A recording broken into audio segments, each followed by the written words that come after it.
guys, welcome back to the channel, and today I'm going to do something a little bit different. I was planning on doing some sort of gear review on knee pads.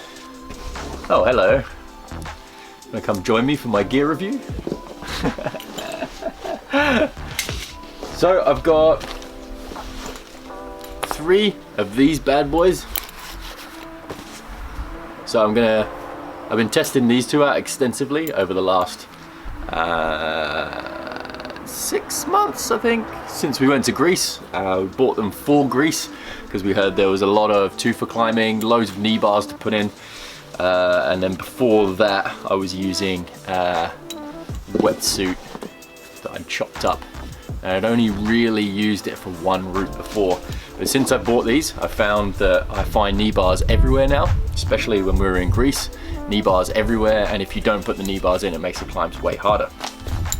And then I bought this one recently as well to try out. It's a little bit lower profile and hopefully a little bit more comfortable to climb in, but we're going to see that today. Okay, so let's go through which ones I've got and the kind of differences between them to start with. I'll start off with the biggest one. This one is the Large Classic. Pretty big piece of rubber on it, 3 straps, and in the inside it's got some nice padding to protect your leg as you're putting them knee bars in. Next one down is I've got the Mini Slim. This has probably been my favorite of these 2 so far, as it's easier to climb in, doesn't have quite as much rubber, so not as much rubber, not as much surface area to get onto the rock for that extra grip and protection. And it's got the nice padding on the inside. This one only has 2 buckles to tighten it up. And then the last one is my new one, which is the Wizard Sleeve. This guy doesn't have any straps on it, slips straight onto your leg, and it seems to be quite comfortable. It is a little bit longer than the Mini Slim. You see you've got probably about as much surface area width-wise, and then length-wise it has a little bit more. And the length is the same as the Large Classic, but it just doesn't have quite as much width to it. Although it's pretty close. Over the last 6 months of using knee pads, finding knee bars, being on climbs that require knee bars for certain things, I've come up with a few reasons of why you might want a knee pad, because they can be quite expensive. But they are really good for things like resting, stable positions, and clipping, making harder moves easier, or making moves possible with the use of a knee bar. So for me, the most important thing for the knee pads is that it's comfortable and it's easy to climb in. If you find it's uncomfortable when you're trying to get up the route, you're thinking more about the knee pad, and if it restricts you, then you're thinking about the actual moves and doing the climb. Basically, what I want out of the knee pad is that you can wear it and that you don't even know it's there until you're actually sticking it in and it's just protecting your leg. So as low profile as you can get with as much protection, for me, is probably the best thing. I mostly use the knee pads for resting. I think resting is the #1 use of the knee pad. As I come up to a climb, normally the first thing I look at is where I can rest on the route, and if I can get a knee bar in, then that can take the pressure off your forearms, allow you to depump, and get you through the route essentially. So like I said, we got these knee pads for Greece and climbing in Kalymnos because we heard there were a lot of routes there that required knee bars, and if you didn't use that style of climbing, suddenly the grades became way harder to actually do. You couldn't get the rest, you couldn't do the moves that you would be able to by sticking your legs and your knees in. Mostly when you have 3-dimensional climbing, that's when these come in really handy. My first climb over in Kalymnos, DNA was one of the most important ones for using knee bars. First climb I jumped on, basically been looking up this climb for ages and was like the dream route of going to Kalymnos. So when we got to Grande Grotto, the first one I got on was DNA. Didn't even warm up first, just went straight for it. Soon realized that you need the knee pads, and it becomes way harder if you don't use them. You can put the knee bars in without knee pads, however the protection that you get is a lot less and it requires a little bit more tweaking when you're in there. Whereas if you have a knee pad on, normally you can get into these knee bars a lot quicker and it allows you to rest a lot more because you don't have that rock digging into your thighs or anything. So DNA, Deimos extension was another one that I used knee bars on, and there was numerous climbs throughout my time in Kalymnos where we needed these knee pads to be comfortable in knee bars and stuff. Thinking about New Zealand climbing in general, first time I put a knee bar into a climb was probably on Power of the Pink, which is climb at Mangakiwa. There's this great feature where you climb up to it and you get this great knee bar rest before you go into the crux, which is like a V4, V5 boulder kind of sequence at the top. So you go through some juggy climbing, you get to the knee bar, you stick the knee bar in, you rest as much as you can, and then you power it through the crux at the end, which is really cool. Great steep route, so you're feeling it on your forearms a little bit when you get to that knee bar, so you really want to make the most of it. And none of us had a knee pad, so what we did is we made a makeshift knee pad out of a wetsuit that I bought from the warehouse. It worked okay. It was a really sharp knee bar, so what you wanted was maximum protection on your thigh, otherwise you couldn't really get the most out of it, and it kind of worked. It didn't take that much of the strain off of your thigh of it digging in. You could only sit in it for a little while, but if I'd had one of these guys, then it would have been a lot better, as it has the rubber surface. Even if it's sharp rock, it just digs into the rubber and actually creates better grip. Kind of a form of aid climbing when you think about it.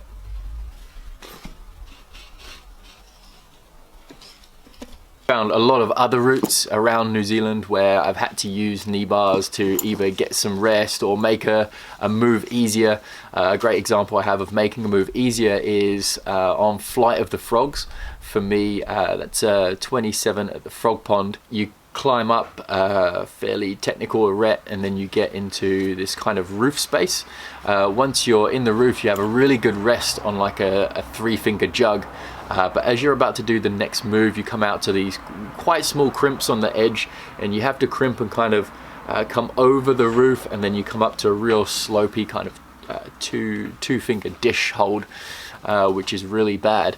What I was finding was that move out from the roof, if I hadn't stuck the knee bar in, then I was just flinging out of the roof and coming off. So what I did was used one of the knee pads and got up there, managed to get my foot onto a dish just below, wedged the knee in, and it allowed me to be a little bit more controlled coming through the move and out into the crux sequence, which helped a lot. Got restricted access. That was another great one where you either have a no hands rest and you kind of have to traverse out a little bit, like traverse like maybe a meter over to the right, and you can just stand up and do a no hands rest, or you just keep climbing through the route and there's actually a really good knee bar in there just before you move into the crux moves, so it really helps you out. Stick the knee bar in and then you're not feeling it on your forearms as much when you go into them crux moves. Feral tendencies at the Frog Pond again, climbing on limestone. Limestone normally has a lot of knee bar positions where you can stick these things in because steep climbing and twofers, things like that. On feral tendencies, there's this great big hole and you come up, and that's kind of just before the crux as well. You've got a few hard moves, and then when you get to there, it gets quite pumpy, so you stick this really good knee bar in. You get a complete no hands rest if you want it. But after a while, your calves start to pump out, so there's only so long you can put it in there if you haven't been training your calves. Arterism at Whakapapa has probably one of the most fun knee bars I've done on a route. You have to throw your foot over your head, go fully inverted, and you stick a knee bar in, which allows you to do a lock off, come to a crimp, and then move through the crux. Absolutely spectacular knee bar, really loved that one. You got the classic procrastination where you can stick a double knee bar rest in if you want after the roof section. A bit of a hard one to actually stick them knee bars in because the rock is really sharp, so you don't want to put too much pressure on your thighs when you're doing that. One of the other examples I've got from New Zealand is Dark Horizons, which is a 25 7B at the Frog Pond. Again, more limestone, is just after the crux and going into the final hard move. You head up and you've got a really good knee bar that you can stick in, take the weight off of your arms, depump a little bit, and then you go into a little slopey, crimpy sequence where you've got like these slopey crimps and you crimp along and then go up into the final moves. It's good to have that tiny little bit of rest before you crack on, go straight through. So today I'm gonna jump into the roof, stick a few knee bars in, see if I can get some rest, and yeah. This is a small. I thought I'd ordered a medium, but I ordered a small, but the small one fits me because I'm not majority legs. I've been working on being no legs at all and all upper body strength because I just think that's the best way to climb. If you look at Alex Megos, he doesn't have any legs, so I was like, well, one of the world's best climbers, obviously I want to be like him.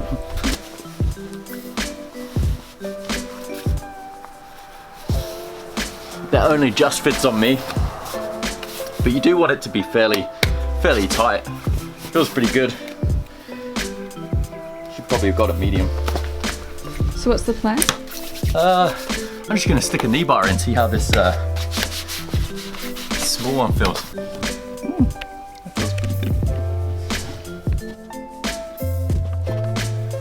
That feels pretty good, but it doesn't feel like it gives me as much protection as the Mini Slim.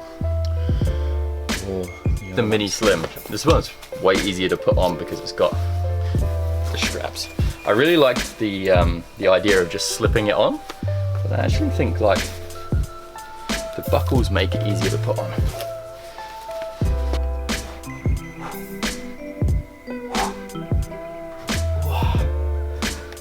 So there's no way I'll be able to take both my hands off without having this knee pad.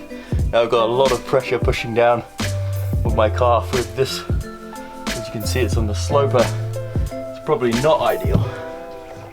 Definitely would like a better foothold, but the harder I press, the more I can.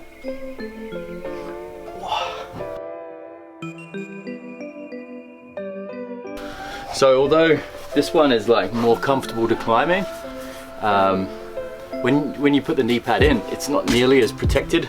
I had a better foothold that time than the first time, and I couldn't force down on my toes much because it was sore on the actual knee pad.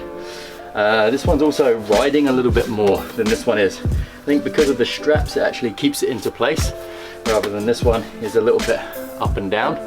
So, so far, Mini Slim is looking good. I'm now going to change to the big one, the large classic, and see how that one goes. As you can see, this one is already wider, bigger, feels more cumbersome on there. Doesn't feel too bad though. You got it like right up your thigh. Feels okay. Let's see how it goes with the knee bars.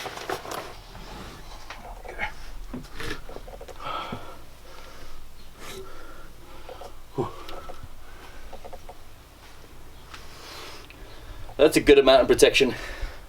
Can really push down hard and don't have to worry about it hurting my leg as I've got this knee bar in. Yeah, it's a little bit more cumbersome than the Mini Slim, but it does give you probably a little bit wider protection. Doesn't give you any more protection of like the force through the knee pad. I feel like they're very similar on that front. Maybe you have to be a little bit more accurate with the Mini Slim, but the Mini Slim is nicer to climb in. Oh yeah, the Wizard sleeve, not as much padding as this. This has loads of padding. The rubber is super thick, and then the padding is really good behind as well. Yeah. One thing about these knee pads though is the ones that have the clips on them, when you're climbing, if you do them up too tight, you cut off the circulation and stop the blood flow to your foot, so you can, I feel like my calves get pumped quite quickly, and my feet start to do the old Elvis. And also, if you don't do them up tight enough, these will undo fairly easily. So you might come down and it can be half hanging off. I've definitely been on routes before and these have started to come undone, and I just have to carry on anyway and just hope it doesn't come off. Okay, I'm just going to do a couple of minutes circuit with the knee pads on to see how they fare against just climbing around and mobility. See how that goes.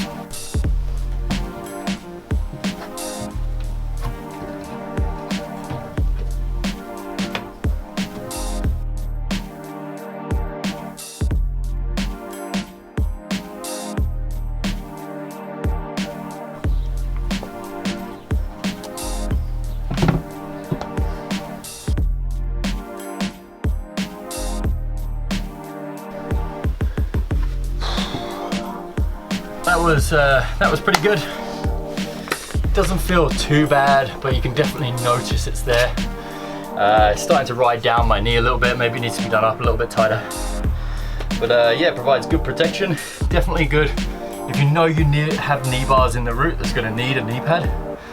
Yeah, it's pretty good. Let's try the Mini Slim and see how that goes.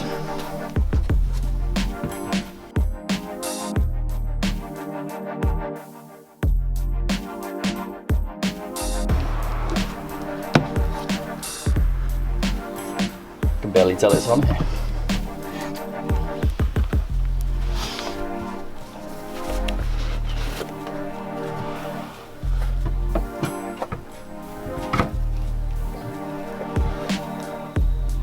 It's got some good grip even on the wood. I've got nothing there to actually put it on, and it's not slipping.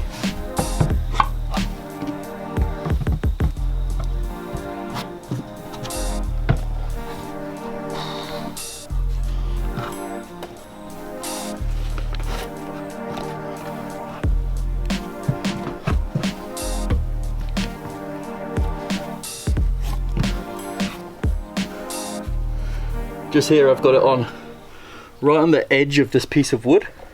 It's digging right in, yet it's okay. I couldn't take all the weight off, but I can take some of the weight off.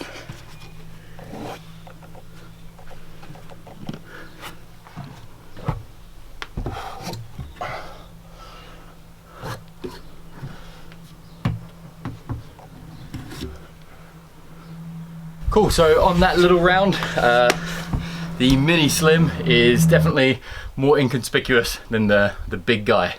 The big one, you can definitely tell it's on there. This one I could barely even feel that it was on there. Maybe I'm more used to this one, or I think it's just it has less surface area that you don't really need. I think if you're putting in knee bars that are coming right up, you're gonna be on some heinous climb. I've never needed more than that to be the protection there, so I don't see a massive benefit in getting a larger knee pad at the moment. This is the front runner. Let's try the Wizard sleeve and then we'll give a final review. This one you have to take your shoe off to put it on. It's a bit of a pain in the ass.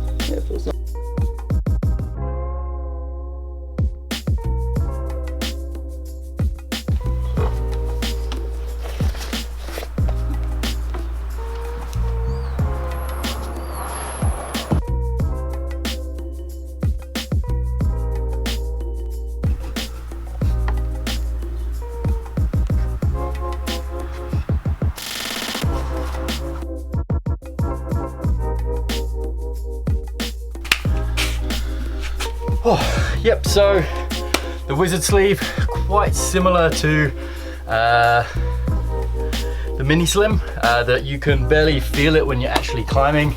It does feel very easy to climb in it. Makes you more agile than I think the big version. So thanks for watching today's knee bar practical uses and gear review, I suppose. Never done a gear review before, so don't really know if this hits a spot or not, but I think it gives some fairly decent information. I'm obviously not the expert in knee bars. Done a few of them, but having used these knee pads quite extensively through Greece and New Zealand now, I find a lot more places to put knee bars and to allow me to send harder routes a lot of the time.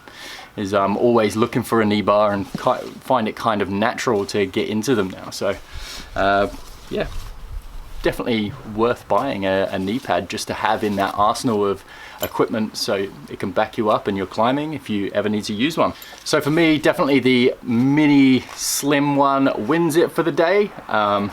This one overall performed the best. Also, when I was away in Greece, this was the one this was my go-to knee pad. yeah, as you can see, it's a little bit more worn than the other one. And also, when I've been doing routes in New Zealand, this is the one that I normally take with me. Allowed me ample amount of protection, and also you don't feel like you're wearing it when you're climbing, or not as much so as the really big guy. So yeah, for me, this one is the way to go. If you're gonna get a knee pad, probably go for the one right in the middle. This one, or I think the Mini Classic is very similar to this one as well. Other than that, this one doesn't allow you as much protection, the Wizard sleeve, but it is nice to climb in. So if you're doing a route where you just need to get a little bit of a knee bar in, probably is the way to go, because it allows you to not really feel the knee pad and climb through like you're not wearing it, but it doesn't offer the same amount of protection. This guy comes in last place, but I've never had to use a massive knee bar like this one. I haven't had to have my leg that protected before, so maybe in future years when I'm climbing, this one will come in really handy. But for me at the moment, it's a little bit more cumbersome to wear, a little bit harder to put into knee barring positions, and also you can feel it when you're climbing. You can definitely feel it. It's not too bad, but you're gonna have to put that out of your mind when you're actually doing a route.